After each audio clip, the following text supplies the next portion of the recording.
रहमत आलम नूर मुजस्सम सल्लल्लाहु अलैहि वसल्लम ने इरशाद फरमाया, वो घर कब्रस्तान है जिस घर में कुरान की तिलावत नहीं होती। वो घर कब्रस्तान है। और अल्लामा इस्माइल हक्की रहमतुल्लाह ताला अलैह ने मोहब्बत रसूल की अलामत के हवाले से फरमाया कि मोहब्बत रसूल की एक अलामत यह है कि बंदा कुरान की तिलावत से दिलचस्पी लेने लगता है। ये एक मोहब्बत रसूल सल्लल्लाहु अलैहि वसल्लम की ये भी एक अलामत है कि बंदा कुरान की तिलावत कसरत से करता है। अरे इसकी तिलावत का हाल ये है कि जिस पर यह किताब नाजिल हुई उस रसूल से मेरा मौला फरमाता है, उतलू मा उहिया, तिलावत करो जो कुछ मैंने तुम पर वही की है। तो खुद रसूल आजम सल्लल्लाहु अलैहि वसल्लम इस किताब की तिलावत करते हैं। यहां थोड़ा सा करेक्शन कर दूं, बुरा लगाने की कोई बात नहीं है, और लगे तो दूसरी मर्तबा मुझे बुलाइएगा नहीं, लेकिन आप समझो, हमें कोई वजीफा दे दिया जाता है, पीर साहब ने दे दिया, उस वजीफे की बरकत अपनी जगह पर है, उससे इनकार नहीं। लग गए, सुबह उठकर नमाज पढ़ें कि न पढ़ें, पहले वो पढ़ कर जाते हैं। लोहे कुरानी को देख करके हम दुकान पर जाते हैं, क्या तो माल में बरकत हो। ऐसा होता या नहीं होता? जवाब दें आप भाई, जवाब दीजिए, है ना? करते हैं ना? सबके वजीफे को आप कबूल कर रहे हो, नबी के वजीफे को कब कबूल करोगे? सर उस तरफ भी तो तवज्जो रखो।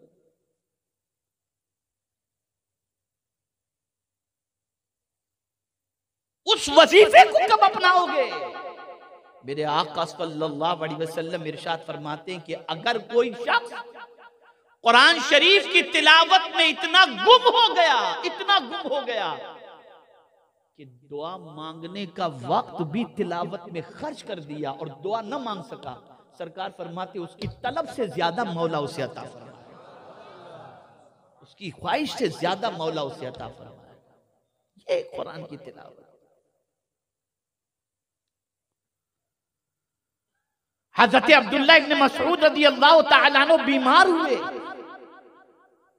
जामिउल कुरान कामिलुल हया वल ईमान मुजहिज़ जैशिल उसरत फी दिदर रहमान सय्यदना उस्मान इब्न अफ़्फ़ान रज़ी अल्लाह तआला अन्हु पहुंचे इयादत के लिए। देखा तो महसूस कर लिया आपने कि अब ज्यादा दिनों तक की जिंदगी नहीं है और आप बेपना दौलत लेकर के पहुंचे थे।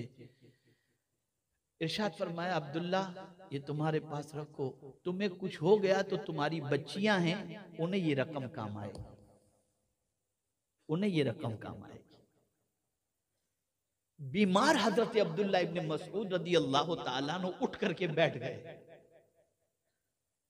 और अर्ज करने लगे, हुजूर आपको क्या ऐसा लगता है कि मेरे मरने के बाद मेरी बच्चियां फाके में गिरफ्तार हो जाएंगी? खुदा की कसम मेरी बच्चियों के घर में कभी फाका आ ही नहीं सकता। हजरत उस्मान इब्न अफ़्फ़ान ने फरमाया कि तुम इतने यकीन के साथ किस बुनियाद पर कह रहे हो? तो कहते हैं आकाए करीम सल्लल्लाहु अलैहि वसल्लम ने इरशाद फरमाया, जो शख्स अपनी बच्चियों को सूरह वाक़या की तिलावत का आदी कर दे, और जो बच्चियां सूरह वाक़या, जो भी बच्ची हो या बच्चा सूरह वाक़या की तिलावत का रोज रात का आदी बन जाए, उसके घर में कभी फाका नहीं आ सकता। मैंने अपनी बच्चियों को सूरह वाक़या याद करा दी है और मेरी बच्चियां रोजाना सूरह वाक़या की तिलावत करती हैं, मेरी बच्चियों को कभी फाका नहीं। तो कुरान शरीफ की तिलावत करना ये इसका दूसरा हक है। मैं आपसे एक सवाल पूछना चाहता हूं, जितना व्हाट्सएप को आप चेक करते हो, जितना अखबार ऊपर से लेकर नीचे तक और पूरा पढ़ डालते हो, रोजाना आप एनडीटीवी और जी टीवी और एबीपी टीवी पे जाकर के न्यूज जितना देखते हो, आप थोड़ा सा याद करो कि आखिरी मर्तबा कुरान की तिलावत आपने कब की थी? याद करो, कब आपने कुरान खोला था आखिरी मर्तबा, जरा उसको याद करो। और दूसरे एंगल से मैं आपसे सवाल पूछता हूं कि आप में से कितने ऐसे हैं जिनको कुरान पढ़ना आता है?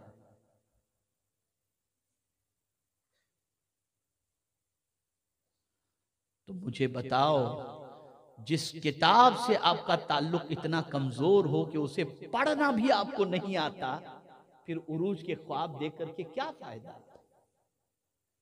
इसलिए कि कुरान के एक नुक्ते का इनकार करना इस्लाम से निकल जाना है, एक हर्फ का इनकार करना इस्लाम से खारिज हो जाना है।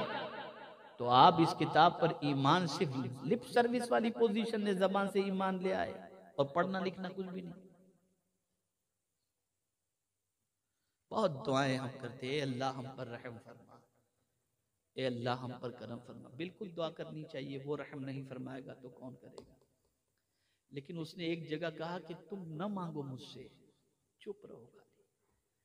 अगर तुम चाहते हो कि मैं तुम पर मेहरबानी करूं तो तुम खाली चुप रहो, तब भी मैं तुम पर मेहरबानी करूं। कब चुप रहो, कहां चुप रहो? तो कुरान कहता है इज़ा क़ुरिअल क़ुरआन फस्तमिऊ लहू व अंसितू लअल्लकुम तुरहमून। जब कुरान पढ़ा जाए चुप रहो और खामोशी से सुनो, मत मांगो। अगर नहीं मांगोगे कोई बात नहीं, लेकिन चुप रहने और सुनने पर भी हम तुम पर रहमो करम की बारिशें नाजिल कर देंगे। जिस कौम की सिचुएशन ऐसी हो कि कुरान सुनना भी अच्छा न लगता हो, पढ़ना भी अच्छा न लगता हो, वो कौम उरूज की शाहरा पर कैसे गामजन हो सकती है? तो कुरान की तिलावत ये इसका दूसरा हक है।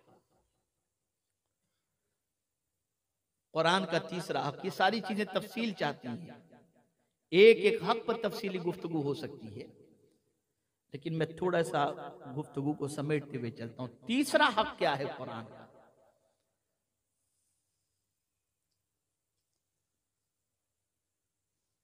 कुरान शरीफ का तीसरा हक ये है कि इस पर अमल करो। क्या करो इस पर? ये नहीं कि 2 आयत पर अमल करो, बाकी आयतों के बारे में कहो माज अल्लाह मौलाना। आज के दौर में इस पर अमल तो बहुत डिफिकल्ट है। ये नहीं, कुरान कहता है इत्तबिऊ मा उनज़िला इलैकुम मिर रब्बिकुम। और अगर तुम सीधे रास्ते के मुसाफिर बनना चाहते हो, फत्तबिऊहु लअल्लकुम तहतदून हुदल लिल मुत्तकीन। एक तरफ इत्तिबा हुजूर की करने पर हिदायत के बारे में फरमाया गया, और एक तरफ कुरान के बारे में फरमाया गया कि इत्तबिऊ मा उनज़िला इलैकुम मिर रब्बिकुम वला तत्तबिऊ मिन दूनिही औलिया कलीलन मा तज़क्करून। ये कुरान कह रहा है। और सबसे अच्छी बात जिस पर अमल करना चाहिए वो क्या है? वो कुरान है। कभी हमने इसको अमल की किताब समझने की जहमत की? बल्कि मैं अगर कहूं तो गलत न होगा, पूरी दुनिया में, एक जगह की बात नहीं कर रहा, नाकिस ऑब्जर्वेशन के एतबार से पूरी दुनिया का अगर जायजा लिया जाए तो 5, 7, 8, 10 अहकाम से ज्यादा या आयतों से ज्यादा कुरान पर अमल हो ही नहीं रहा। नमाज, रोजा, हज, ज़कात, बस ये कुछ चीजें हैं, इस पर थोड़ा सा अमल होता है। बाकी सारी किताब को हमने ताक की जीनत बना दी, और माज़अल्लाह बहुत सारे मुसलमानों ने इसे अमल की किताब तो समझा ही नहीं, सिर्फ ये है कि बरकत की किताब समझ करके इसको बैठ गए। कुरान कहता है हाज़ा किताबुन अंज़लनाहु मुबारकुन फत्तबिऊ।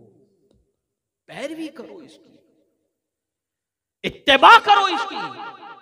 अब इत्तिबा किसे कहते हैं इसको भी समझो, इसको भी समझो। पैरवी किसे कहते हैं? अल्लाह अकबर, अल्लाह अकबर।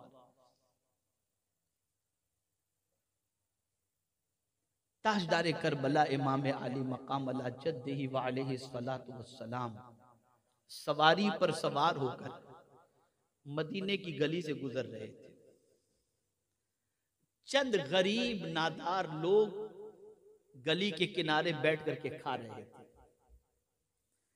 उन्होंने ताजदारे करबला को देखा तो अर्ज करने लगे, हुजूर आप भी हमारे साथ तशरीफ लाए। कभी गरीब कहता है ना, कहा उन्होंने। इमाम हुसैन सवारी से उतरे, उन लोगों के साथ बैठकर खाए, खा करके फिर सवारी पर बैठे तो आंखों से आंसू जारी थे, रो रहे थे। और उसके बाद उन लोगों से इमाम हुसैन ने फरमाया, तुम भी मेरे घर आओ ताकि मैं भी तुम्हारी जियाफत कर सकूं, तुम्हारी खिदमत कर सकूं।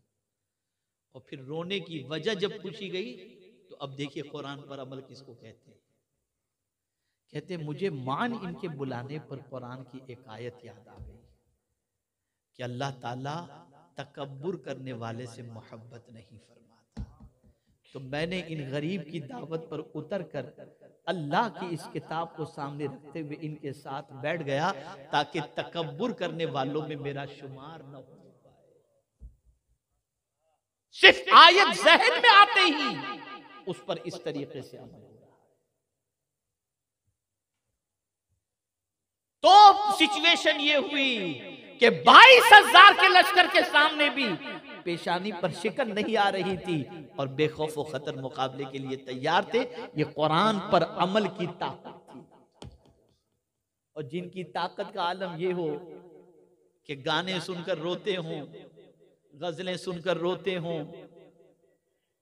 लड़कियों के पीछे भागते हों, आवारा गर्दी करते हों, बुराइयों के दलदल में डूबे हुए हों, कहां से ताकत आएगी उनके पास? वो तो मच्छर से भी डरेंगे, चूहे से भी डरेंगे। कहां से आएगी ताकत? ताकत अगर कोई किताब दे सकती है तो वो अल्लाह की किताब ताकत दे सकती है। यही वजह है कि मौला अली करमल्लाहु ताला वजहुल करीम फरमाते हैं, मैं घोड़े की एक जीन पर एक कदम और दूसरे पर दूसरा कदम रखते तक पूरा कुरान खत्म कर लेता। सिचुएशन है। ये किताब ताकत देने के लिए आई, ये किताब कुव्वत अता करने के लिए आई। इस किताब से अपने ताल्लुक को मजबूत करो और इस किताब को अमल की किताब बनाओ। जो कुछ भी इसके अंदर अल्लाह का हुक्म मौजूद है उसे सुनो और सुनकर उस पर अमल के लिए तैयार हो जाओ। ये नफ्स पर तो गहरा गुजरेगा, ये समझ लीजिएगा। जब भी कुरान की किसी आयत पर अमल की बात आएगी ना, सुनने के बाद अरे यार बहुत डिफिकल्ट है, नुकसान हो जाएगा, माअज़ल्लाह, अपनी अक्ल से आप सोचेंगे। तो मैं हमेशा कहा करता हूं, अक्ल और ईमान का जब तकाबुल हो ना, तो अक्ल के फैसले को कबूल मत करना, ईमान के फैसले को कबूल करना। मिसाल के तौर पर मैं आपको बताऊं, आपके बैंक के अंदर लाखों रुपए पड़े हुए हैं, जेब के अंदर 10,000 रुपए हैं। एक जरूरतमंद गरीब जिसका बैंक बैलेंस भी नहीं है, इलाज और मुआवजे के लिए परेशान है, उसने आपसे राह चलते हुए कहा मुझे 8,000 की जरूरत, तो जिनियन केस था और आपकी जेब में 10,000 है, तो अक्ल कहेगी 8,000 मत देना, कम हो जाएंगे। ईमान कहेगा दे दे, अल्लाह ज्यादा अता कर देगा। तो उस वक्त अक्ल की बात न मानना, ईमान की बात मान करके दे देना। मौला अपने हबीब के सदक़ो तुफैल 10 गुना ज्यादा करके अता फरमाएगा। तो कुरान पर अमल की जब बात आए तो नफ्स पर अमल करना गैरां तो गुजरता है, लेकिन नफ्स की मत सुनना, ईमान पर अमल करते हुए इस किताब की पैरवी करना। इंशाअल्लाहुल अज़ीम इस किताब पर अमल का सिला अल्लाह दुनिया में भी अता फरमाएगा और आखिरत में भी अता फरमाएगा। कुरान के और भी बहुत सारे हुकूक हैं। मेरे प्यारे आका सल्लल्लाहु ताला अलैहि वसल्लम के प्यारे दीवानों, न वक्त में इतनी गुंजाइश है और न मजीद मैं इस पर कुछ तबसरा करना चाहूँगा, इसलिए कि बहुत हुकूक हैं कुरान के। और यूँ अगर देखा जाए तो सिमट करके अगर देखें तो कुरान मुकद्दस के 5 या 7 हुकूक हैं, उस पर आदमी को अमल करना चाहिए। 3 तो आपने समाअत फरमा लिए, ईमान, तिलावत, उस पर अमल, उस पर गौर व फिक्र और उसकी तबलीग। कुरान की तबलीग करो। बहुत मुबारकबाद के मुस्तहिक मौलाना सैयद अमीनुल कादरी साहब और हमारे कारी ताज मोहम्मद साहब और सुन्नी हुसैनी फाउंडेशन के जुमला अराकीन और सुन्नी दावत इस्लाम बहुत मुबारकबाद के मुस्तहिक है। कुरान की तबलीग का हुजूर को हुक्म दिया गया। ये सुनो, कुरान की तबलीग का, या अय्युहर रसूल बल्लिग मा उन्ज़िला इलैका मिन रब्बिक, कुरान की तबलीग करो। हम कहां चले गए? हम किस चीज की तबलीग कर रहे हैं?